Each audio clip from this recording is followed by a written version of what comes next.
haleluya. Yesu nashimwe cyane. Ndabasuhuje bene data mu izina rya Yesu Kristo.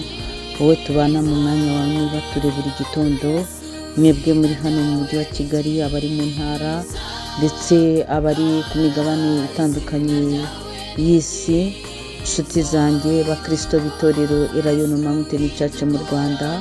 Yesu Kristo ashimwe. Tubyutse dushima Imana yacu, tukiri mu cyumweru cya buhoka, duhereza Imana icyubahiro.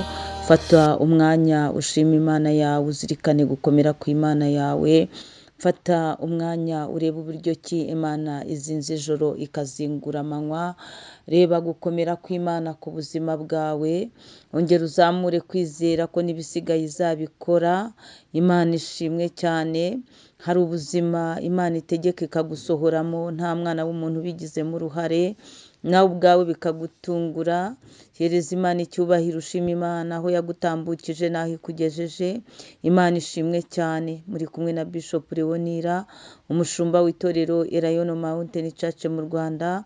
Tubanje Imana muri iki gitondo, tuyibanje muri gahunda zacu, tuyibanje aho tugiye, tuyibanje ku bantu turi buhure nabo, tuyibanje mu kazi kacu muri business, tuyibanje mu byacu no ku bacu. Imana ihabwa icyubahiro.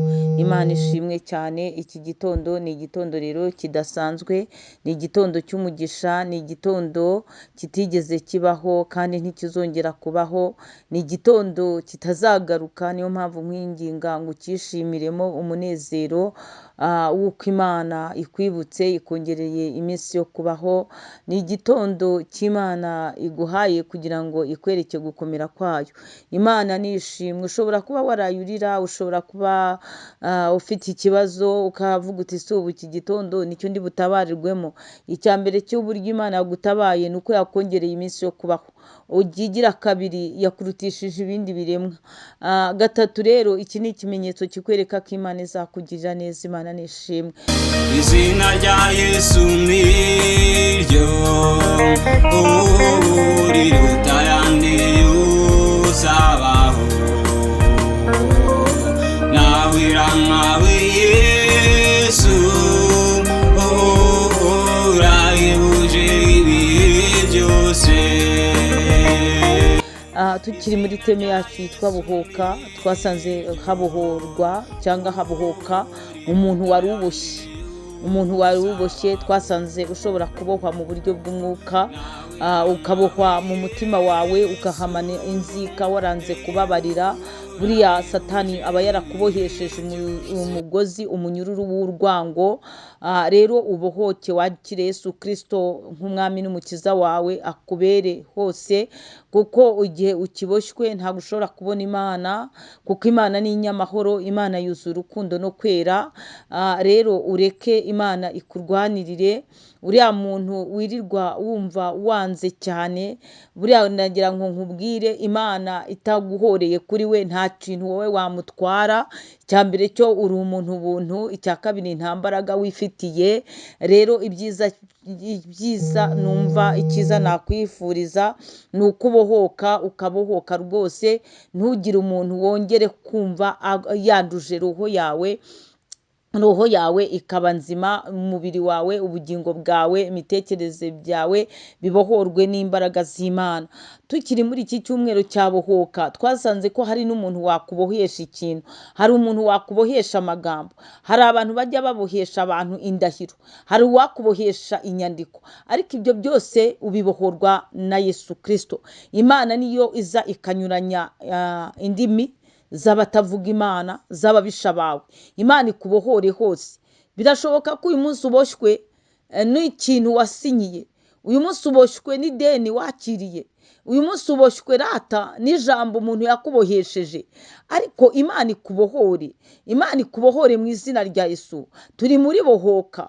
Bohoka rwose, ubohoke. Ubohoke mu mitekerereze, ubohoke mu byo ugambirira gukora, ubohoke. Rega reka mbabwire, deliverance ya mbere umuntu niwe ugenda uyikorera.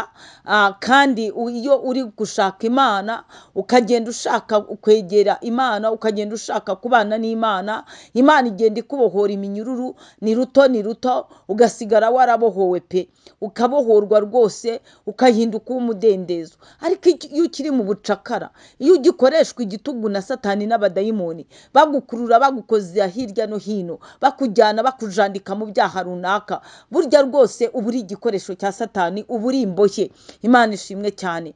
Nyemerera uyu munsi dusome ijambo ry'Imana turi muri iyo teme, ubutumwa bwiza bwa Yesu Kristo nk'uko bwanditswe na Luka, ibice 4 duhere ku murongo wa 16, dusoreze ku murongo wa 19 twihuse. Titire y'ijambo yanditse ngo ab'i Nazareti bashaka kwica Yesu. 16, ajya i Nazareti aho iyo yarerewe. Ku munsi w'isabato yinjira mu isinagogi nk'uko yamenyereye, arahagarara ngo asome. Bamuha igitabo cy'umuhanuzi Yesaya, arakibumbura abona igice cyanditswemo ngo umwuka w'Uwiteka ari muri njye, nicyo cyatumye ansigira kugira ngo mbwirize abakene ubutumwa bwiza. Imana ishimwe. Yantumye kumenyesha imbohe ko zibohowe. Imana nishimwe. Iri ni ijambo ry'Imana. Yesu Kristo murabyumvise ko yarisomeye mu rusengero. Yesu yari yaje kubwira abantu, nubwo yari ari gusoma mu gitabo cy'umuhanuzi Yesaya, ariko yabwiraga ab'icyo gihe abamenyesha ko imbohe zibohowe n'ijambo ry'Imana, ko Yesu yaje kuturengera abari bahetanishijwe n'imitwaro y'ibyaha, abari baboheshejwe iminyururu na Satani n'abadayimoni, agadukoresha uburetwa butandukanye. Yesu yaje kutubohora, ngo atubohore rwose, atubohore muri ubwo buretwa, akubohore. Ariko emerera Yesu akubohore. Yesu aravuze ngo yaje kumenyesha imbohe ko zibohowe. Kugira ngo rero ubohorwe, nuko wakire Yesu Kristo nk'umwami n'umukiza wawe, akakugira umudendezo. Imana nishimwe cyane. Kandi n'impumyi ko zihumuka. Abantu benshi barakanuye, tukibwira yuko bareba, ariko barakanuye gusa. Gukanura siko kureba. Gukanura siko kureba ngo umenye. Gukanura siko kureba ngo ugeze kure. Rero hari impumyi hari abantu bagenda ari impumyi kandi twebwe tubona bari kureba. Kubera iki? Arakanuye ariko ntago agirira amakenga ubuzima bwe. Arakanuye ariko iyo urebye ibyo akora usanga atita ku iherezo ry'ubuzima bwe. Arakanuye ariko ntakunze ubuzima bwe, ntakunze n'ubugingo bwe. Wowe ukibwira ko uriya muntu areba, ariko ntacyo abona kuko atareba ingaruka z'abantu bakoze ibyaha, uburyo kibagihuye n'akaga n'umubabaro. Ntacyo abona. Yakabaye abona yareka ibiyobyabwenge, yakabaye abona yaretse ubugome, yakabaye abona yaretse ubusinzi n'ubusambanyi n'ubwomanzi butandukanye. Arakanuye ariko ntabona. Iyo umuntu abona areba neza. Iyo umuntu areba neza amenya ingaruka z'ikintu runaka, akakirinda akakireka.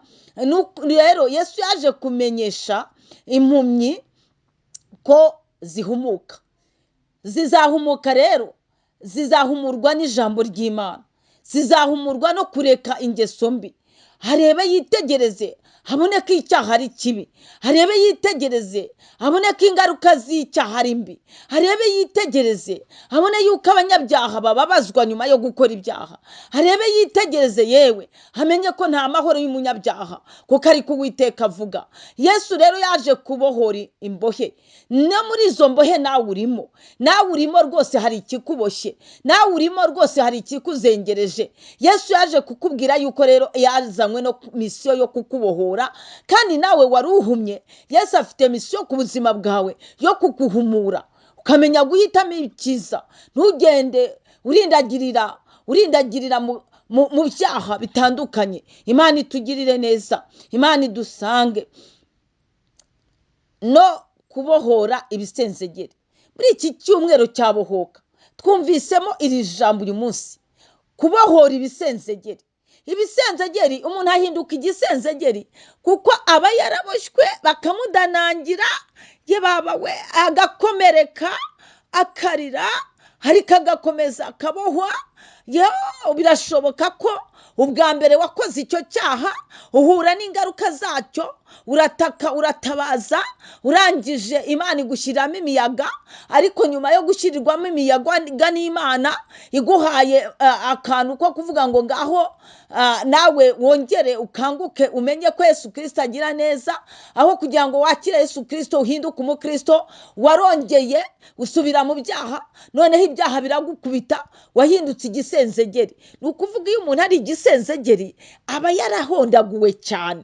Noneho rero Yesu aravuze ngo yaje kubohora ibisenzegeri. Ni ukuri Imana ikubohore, nubwo wabaye igisenzegeri ariko Imana ikubohore no kumenyesha abantu iby'umwaka umwami agiriyemo imbabazi. Hari imbabazi z'Imana zigutegereje ngo wakire Yesu Kristo nk'umwami n'umukiza wawe. Hari imbabazi z'Imana. Uyu mwaka ni umwaka wawe wo kugirirwa imbabazi n'Imana.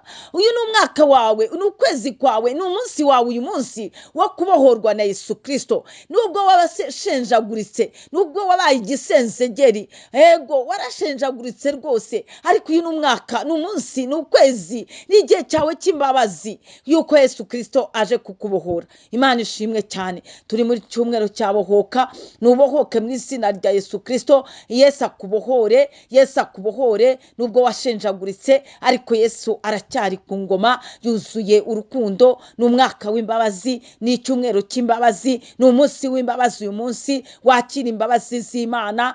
Satani yere gukomeza kugutera ubwoba ngakubwire ngo se ko wabaye ruharwa, ese wowe k'abantu bose bakumenye, ese wowe kuri ruvumwa ubu koko Imana yakubabarira. Reka da, Imana irakubwiye ngo iki ni igihe cyawe cy'imbabazi, kandi ni igihe cyo Yesu akubwiye yuko akubohoye. Imana ishimwe cyane. Imana ibagirire neza. Mugende mwuzuye imbabazi z'Imana zibagote, mugende mwuzuye kubohorwa n'Imana, imbaraga z'Imana zibaganze. Shalom shalom. Imana ibahe umugisha. Izina ryawe ni ryiza, izina ryawe ni ryiza.